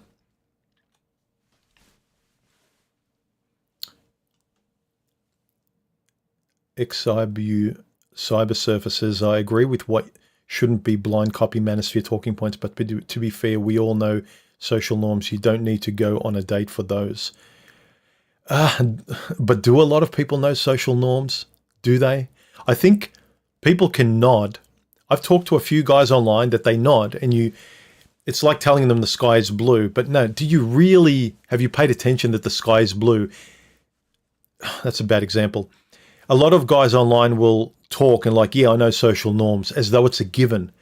But the way they feel uncomfortable, nervous, and can't get friends or girlfriends or can't work out dating, and again, I had problems too, but shows that while they may nod their heads, they haven't self-reflected enough to know how they can dance better. It's like, yeah, I've read all the dance move. I know them by heart. You can ask me anything about this dance. I know it. But have you ever danced with someone successfully? No, but I'm an expert in the theory, and I know more about this than anyone else. But you also need to practice this thing. It's one thing being an expert on paper. It's quite another. This is what I noticed. I noticed that I was an expert at women dating, biology, man, woman, all this stuff, right? That I'm sure a lot of you guys are well versed in. I go on a date, nervously go on a date with a girl I like, and she's the stoic. She looks like the expert. And I'm there fumbling around, and I'm nervous, and I don't know what to say. I can't talk like this in front of her, but I should, and I'm frustrated that I don't. Why? That's where you need to self-reflect. It's not enough to just know what social norms are. Can you express them? Can you practice them? Can you do them comfortably where your heart rate is normal? Or are you trying to perform them and get away with them in the same way that you're using pickup lines to get women? What's your heart rate like? If you say you know social norms, can you comfortably do them in real time in front of people? That's really, ethics don't mean anything unless you can practice them. Aristotle, I think, said this. You can know all the theory, you can be smart and memorize everything, but if you can't practice them, that's not good philosophy. Philosophy, especially your ethics, need to be practiced or they're fucking useless.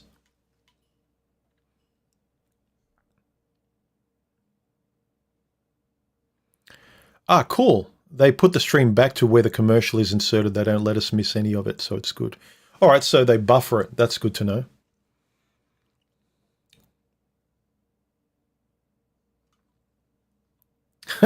Rusky says, human needs to get Turkish hair plugs to differentiate himself from all the other RP content creators. Well, I don't have a big beard, although that was, I think that's going out of fashion now because now it's starting to become cartoonish maybe. I'm not sure. Although the only other person I'm aware of that's got a similar look to me is Better Bachelor, and I don't mind him. Each generation is growing up without having a centered culture. No one is on the same page with basic manners and decency. Yeah. It's such a superpower just to be polite and decide like, no, I'm not going to be around unhappy people. If you can't be reasonable, if I can't be reasonable around you, then I'm not going to be around you. I've said this before.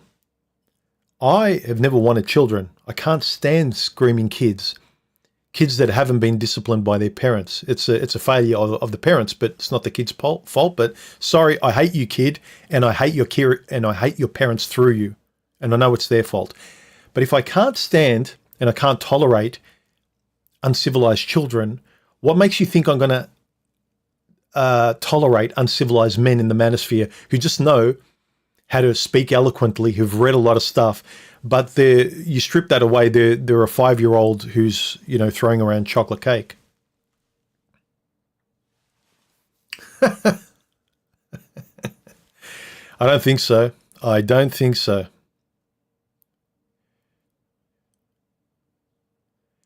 Yeah, but this stuff, I don't care about Ginger. I think with respect to dating, the more you ignore them, the more they are interested. It's level 101. It's level 101 stuff, but it's been my experience. But at the same time, it's 101 to date in a weird way like everyone else online. It's TikTok dating. It's Instagram dating. It's Spurgs in the comments section dating. You know as well as I do, Hamster, you're older. You're older like me. Got a beautiful voice, by the way. I recommend you go watch Hamster's live streams. I think he was a radio presenter in a previous life, if memory serves me. But we all know that we don't care. I knew this when I was younger, and I knew that you have to pretend not to care to get the woman you actually care about. And that kind of dissonance annoyed the fuck out of me. Don't tell me to ignore my feelings. Don't tell me to ignore the reality of who I am and what I want. That is a way to demoralize yourself. That is a way to kind of create an upside down world for yourself that you can't actually keep up. Simplify it. I like a girl. I tell her I like her. I tell her everything I think. I'm eloquent. I'm polite. And if she doesn't want to answer questions, that's her fault. But I will say and show everything I am. I don't care what the right way to get a woman is. Seriously, you might think I'm creating drama here. The title of this video is like I'm over drama, but I don't give a flying crap the way I'm supposed to get a woman if I know I'm fine, I'm polite, I'm decent, I can speak well. I don't care if I'm turning up to the interview saying the right things. This is an interview for my life. So I'm going to be completely myself. And if she does not approve of my polished alpha male, high value male self, good, go get a performing cardboard cutout that's been conditioned by Fresh and Fit and some person's book about how to get women and what women want. If you want X, you got to do Y. Even though you really want to say A, you should say B. It's like, why? Because the woman that's going to the kind of woman you'll be able to trust is not the woman that you have to neg, that you have to pretend to not like in order for her to like you and chase you.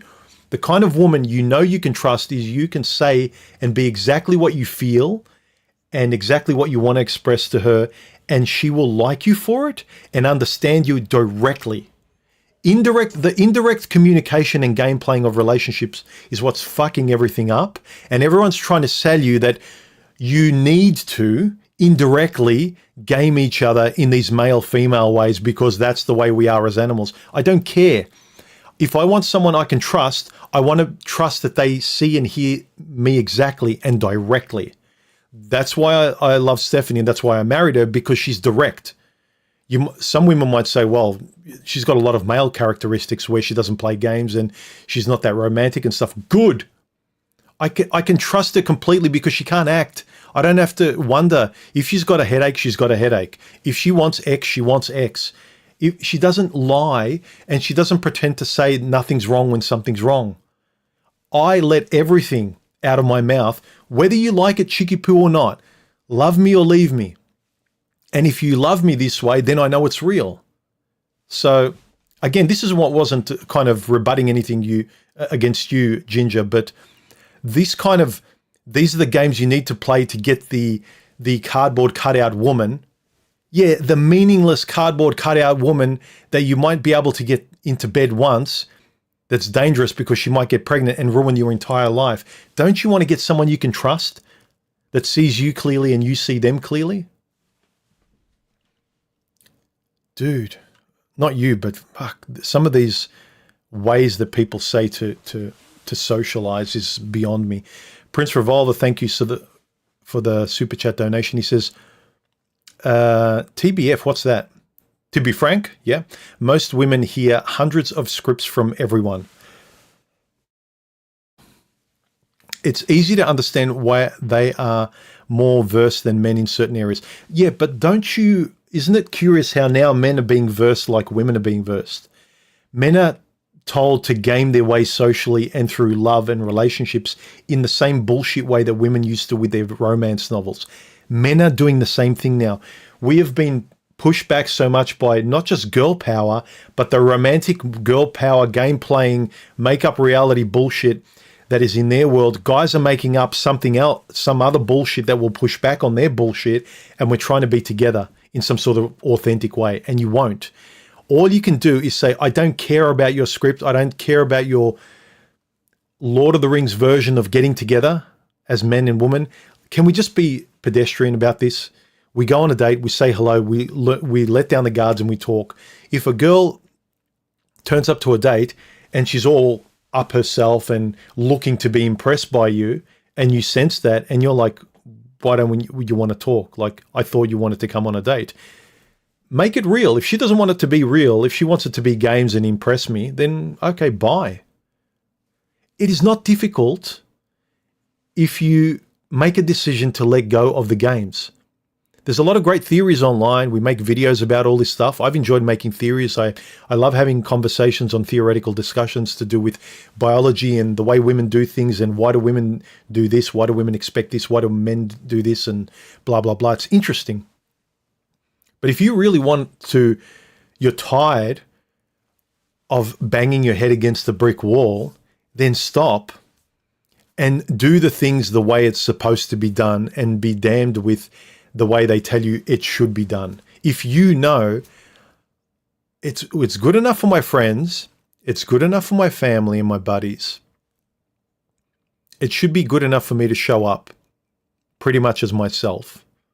Yes, I know you kind of like, you turn up for a woman a little bit more polite, but you're still yourself.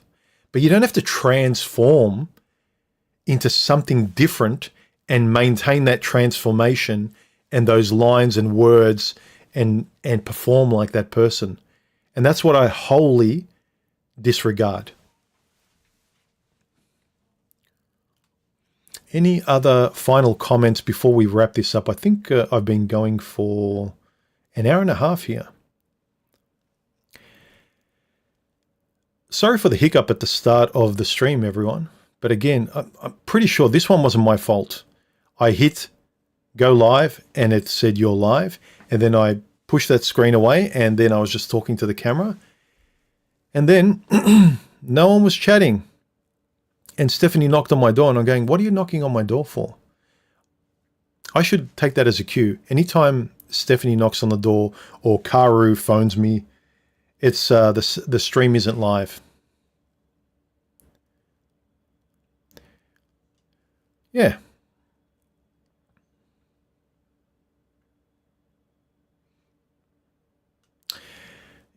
Yeah, this is true. Okay. The pickup artist stuff is disgusting, but then he says, don't forget, if it didn't work, then these scumbags wouldn't use it. And the scumbag women wouldn't be responsive to it. I watch, Stephanie and I watch a lot of true crime and a lot of these women that put themselves in bad situations, and it's kind of obvious. It's like, well, what did you expect, you stupid cow? What did you think was going to happen when you did this? You put yourself in a dumb situation. And it's the same with guys. They put themselves in stupid situations. You ask some of these guys that get led by their dick, and it's almost like you're supposed to ignore it, because when women are led by their romance or their emotions as well, then we kind of go, you're an idiot. Can't you be reasonable and rational? You know what's going to happen. But guys seldom hold themselves accountable that way too. And if we did, we wouldn't allow ourselves to be in those situations. There's too many guys that say, well, this is the way women are, and this is the way the dating market is, so you have to talk this way, you have to accept this, you have to do this and just cross your fingers. No, you don't. If you learn to try as hard as it may to put your dick second, life becomes easier. I know it's easier when you get older, but I don't know. Yes, I do know, but...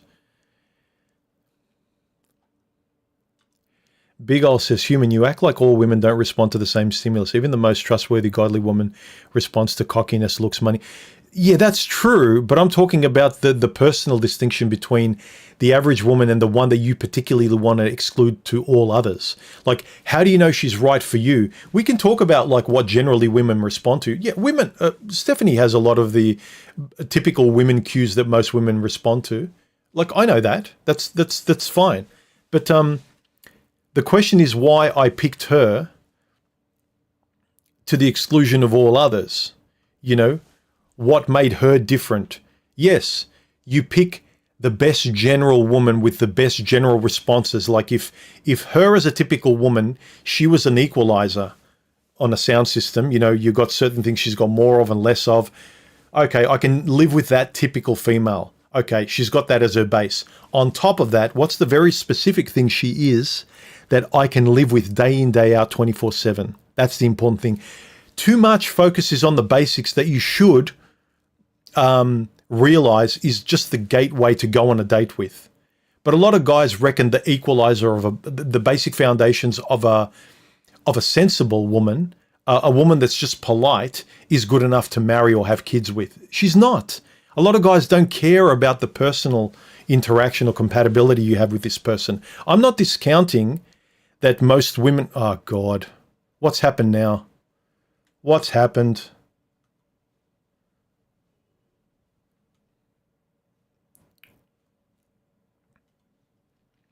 Something happened. My stream, the chat just went out. I need to redo this. Why am I having so many glitches today? Internet gods. Why? Let me try and get the chat back up. Where were we? Live chat. Blah, blah, blah.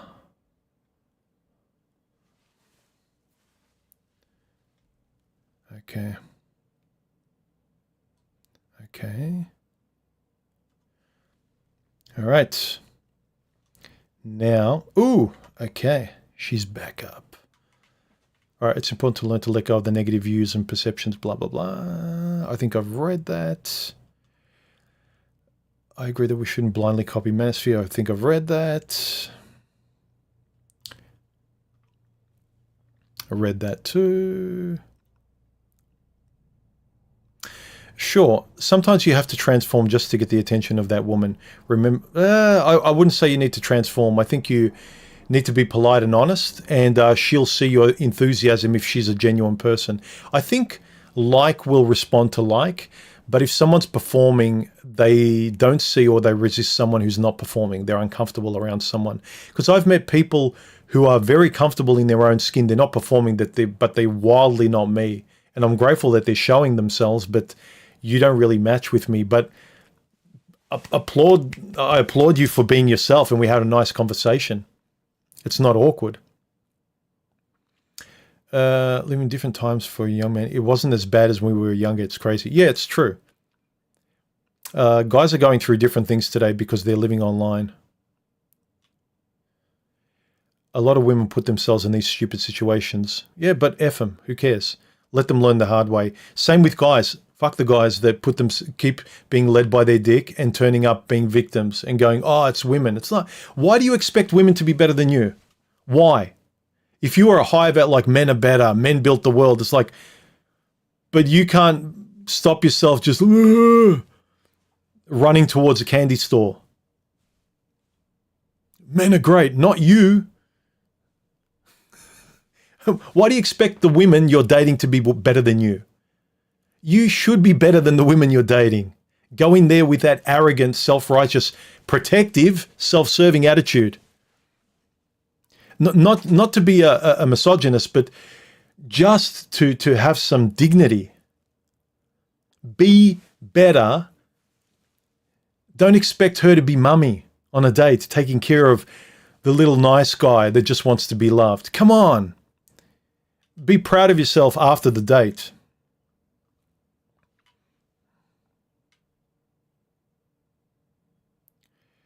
Across. Thank you. All heterosexual men respond to an hourglass figure. Our brains light up in the MRI in the same way.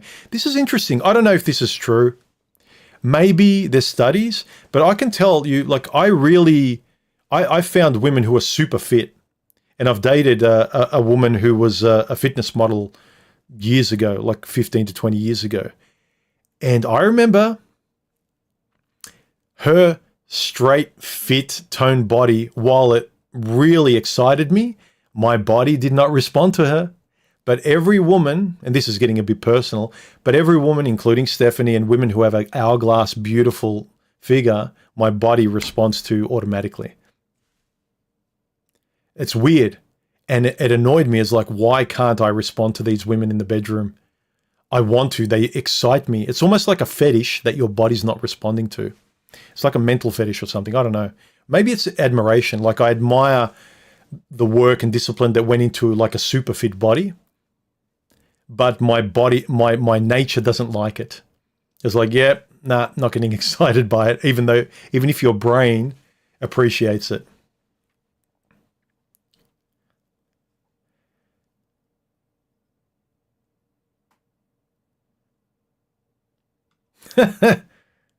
Yeah, maybe. I don't think so.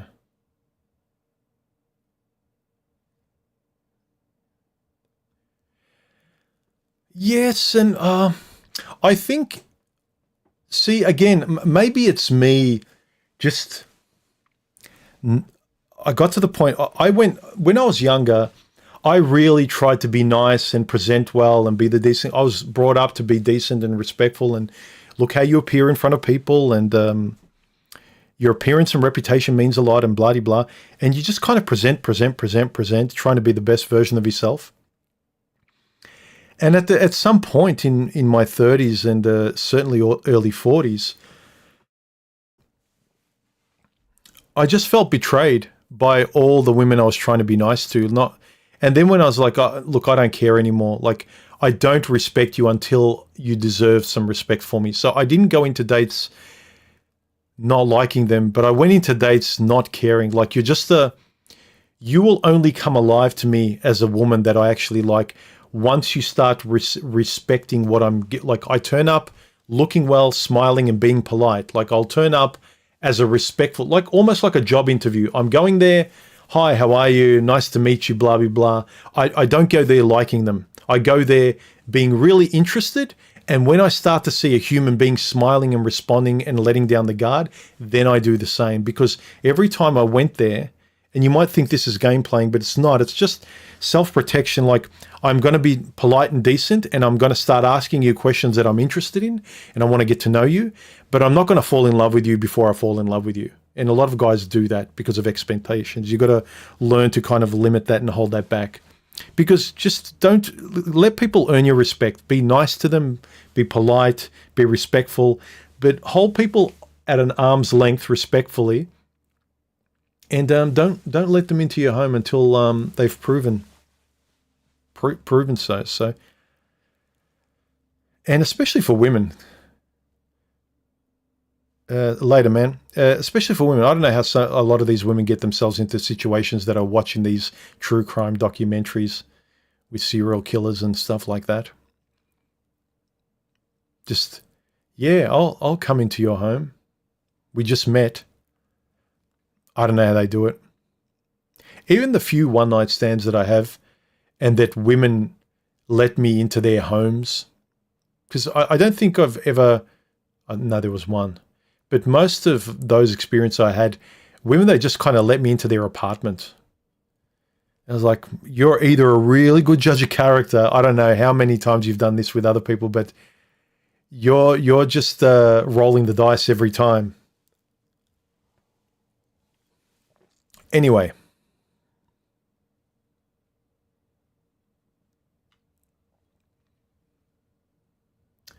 I think that the approach many men have to relationships is always a stance of this is how it's supposed to work, when in reality it's a risk and an investment. Yeah, perhaps. All right, let's wrap this up.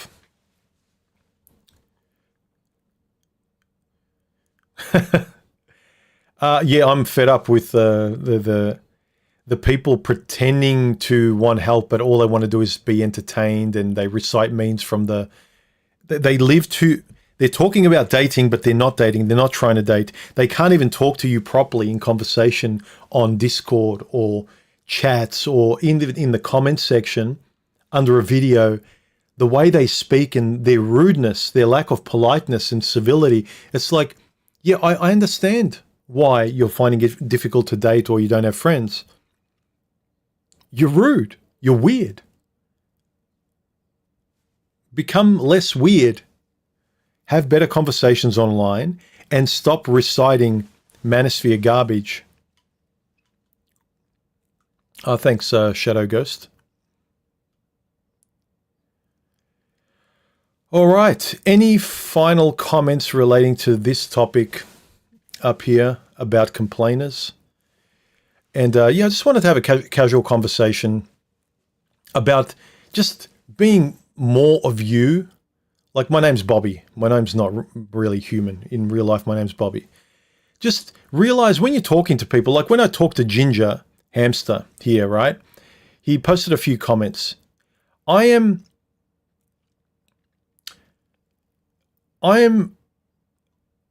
talking to him, picturing what I think he looks like as an older guy, sitting in his studio with a microphone in a house, drinking some scotch and having a chat on a podcast. He's a real person.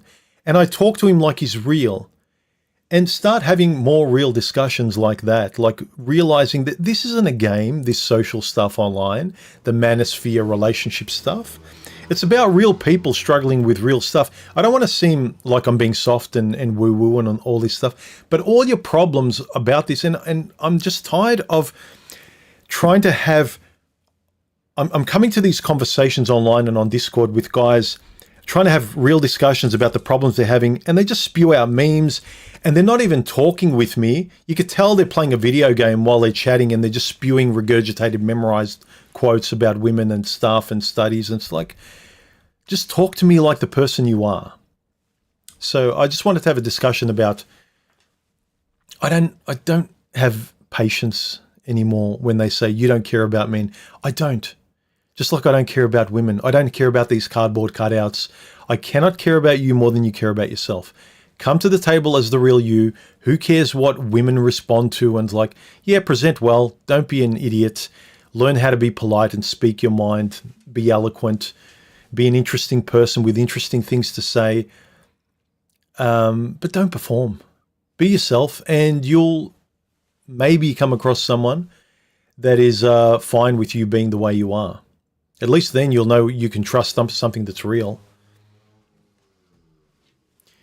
I don't know if you can hear these little dipshits in the neighborhood on their little motorized bikes, but anyway, people will say, well, you were like that human.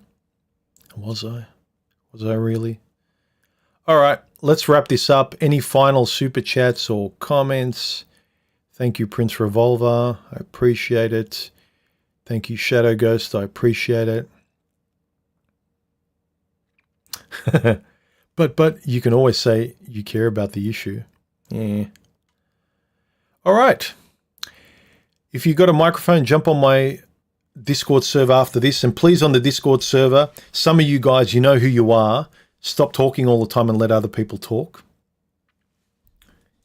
And you don't have to voice everything that's on your head. Collect your thoughts and be polite. All right. I'll catch you in the next stream. Yeah. People are having pseudo relationships with people they don't even know and have never met. Why not try and have conversations with people online, trying to get to know them? You don't have to tell people where you live and your PIN number and everything. You don't even have to tell them your name.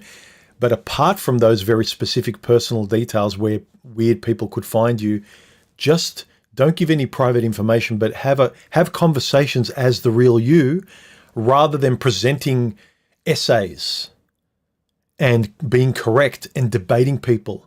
Stop debating people, I would recommend. But again, do what you want. Stay lonely and be weird. Good luck to you. But for the rest of you, thanks for turning up. Hope you enjoyed this more off-the-cuff chat. Again, not my fault at the start. Look, I will take responsibility for things that were my fault. It wasn't mine. I clicked start stream. It screwed up. Thanks, everyone. Enjoy your weekend. Jump on Discord. I might jump on for 15 minutes after this to say hello. And yeah, I'll see you on the next stream. Have a good weekend, and be nice in the comments. And start your own YouTube channel as well. Start these discussions. This will help you, I think, as well as creating the community, rather than kind of feeling lonely out there and trying to find people to talk to.